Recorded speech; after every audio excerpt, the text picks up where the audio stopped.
Now, is it me, but am I a bit of like a, I don't know, bit of a hypocrite for not just talking about Stranger Things Season 2 as a whole as a review, but am I going to be stupid for that, not talking about different episodes? Well, the thing is, I like to keep these videos short because I don't like long upload times. In fact, I would guess no one does. So, to keep it short, how we're going to do this is that I'm going to explain as much as I can remember of the storyline. As I only watched Season 2 once, and I watched episode 8 and 9 again. So, welcome guys to Stranger Things Season 2, The Review.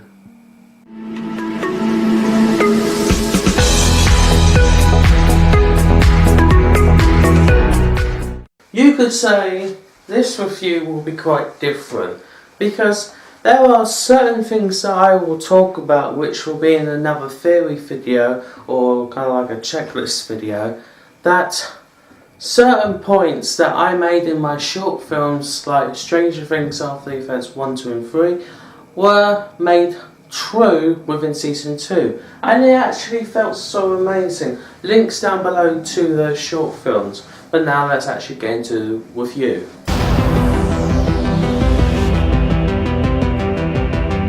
Okay, so this is going to be quite a long one, so let's get into it. Okay, so Stranger Things premiered back on Friday, it did.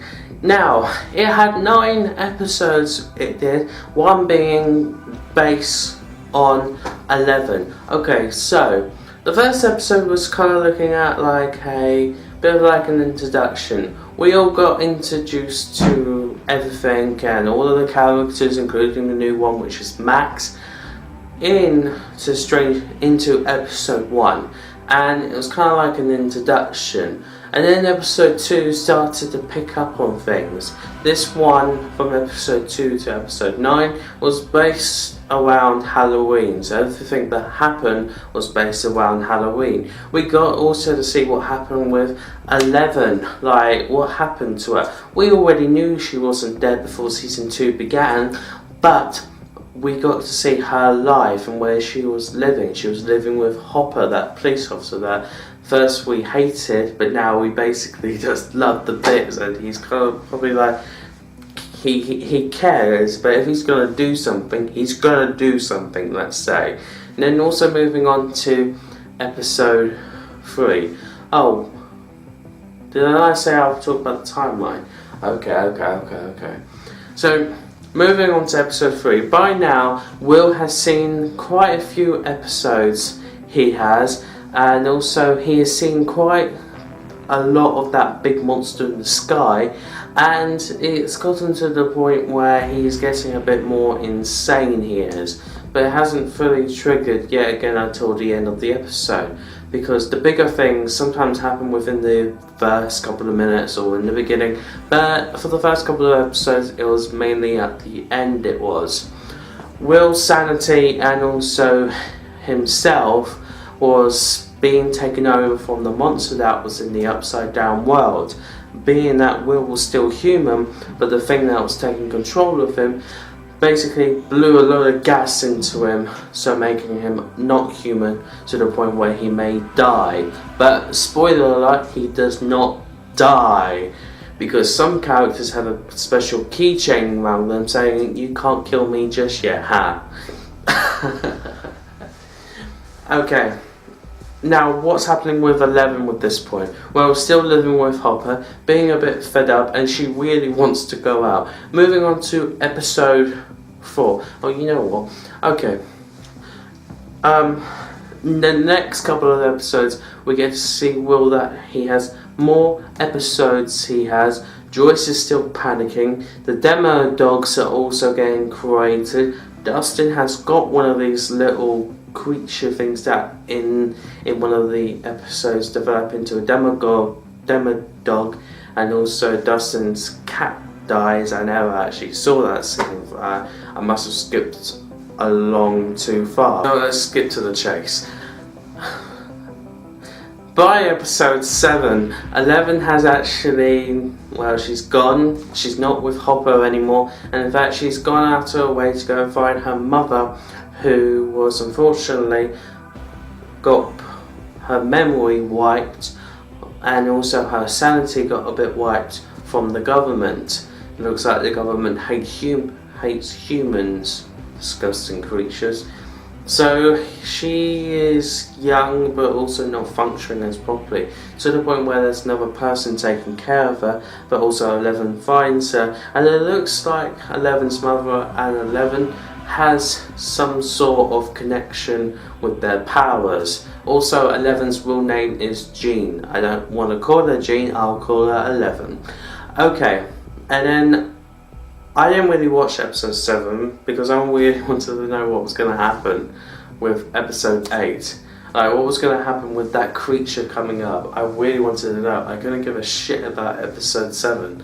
So, all I know is from episode 7 that 11 goes and finds someone else, which I'm assuming to be the lost sister, and trains with the power and tries to improve, because I guess 11 knew that one day she will have to close the gate of the Upside Down one, which we are moving on to episode 8. The demo dogs from the Upside Down one has invaded the hospital and also the science lab thing, basically killing everyone that's in the building, and also people being evacuated. No, some people do get away, but unfortunately Will's new dad got killed by the demo dog, and quite sad that was. But the main characters do leave happily, they do. They go back to Joyce's home, and they, well, I guess mooch around for a bit, sad, depressed, and they try and think of something on how can we save the world, how can we stop these people, how can we stop this big creature from the Upside Down one coming up. And they think of this, they do. Finn says that if this creature is taking control on Will, then he will be able to spy on us. So he is the only one who could kill the creature. Basically, Will has the answer. So they try and do something like that, they do. Fortunately, they don't get an answer from Will, but they do try with putting Will into the shed and making up a little bit different so Will doesn't know where he is. And different close family members and friends talk about memories that they had so they can get a message across. And it's still Will in there. Some sanity of Will is still there, but also the monster is taking over his body, to the point where if the monster did take over, then they will probably have to kill him, I'm afraid. Because, well, what's the point of keeping a bad guy alive where you can't turn him? But that doesn't happen.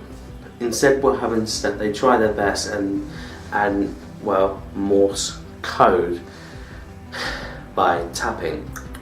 Yes, Will is basically communicating a message, and the message was close gate. Is that ringing a bell to anyone? It's amazing how you realise something by watching at the same time, second time. So, and also they hear some creatures, they do. Well, they don't really hear creatures, in fact, they Will gives off this seizure vibe, and Joyce puts him to sleep with a needle, and well, basically a sense that they know, the creatures know where they are. But funny enough, did you know that scene where they've got their guns and they're preparing to fight and to defend themselves and also to make sure Will doesn't die or gets taken? Well, guess what? 11 was out back there, probably saw the monster and probably knew what was going on and thought, time to save my buddy once again. And she was the one who basically threw that dog into the window. I'm guessing to make more of a scene or damage it a bit more. So that's dead. Well, basically like a quack of an egg. And then the best scene happens, and this was just amazing. 11 comes through the door, unlocks it and with her mind, comes through the door, and everyone's just in shock.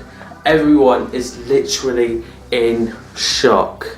So the last episode was about, well, we got to see 11 and Mike talk together, and also the funny thing is that 11 doesn't really properly get to meet Will. In fact, the only Will scene when we get to see 11 and Will in the same room was when Will was out conscious. So Will probably doesn't even know who 11 is properly. Probably haven't never even seen her. Maybe when season 3 comes, we'll get our wish for that, hopefully. So what is the end conclusion for this episode 9? Well, the episode 9 was that they do defeat the upside down world. 11 closes the gate, Will is free, and also the third gang, well, they destroy half of the upside down world, and it's a happy ending. It's another Christmas ending with a disco, and 11, well, it looks like her parent is Hopper. Anyway, so that's it. And then also the last bit, it's kind of like saying to us, even though the gate is closed, the upside down world is still there. So, good season 3 happened. Anyway, thank you guys so much for watching. I'm so sorry if this review was not as you were expecting. I do say spoilers quite a lot, just kidding. Anyway, thank you guys for watching so much, and I'll see you all in the next one. Peace.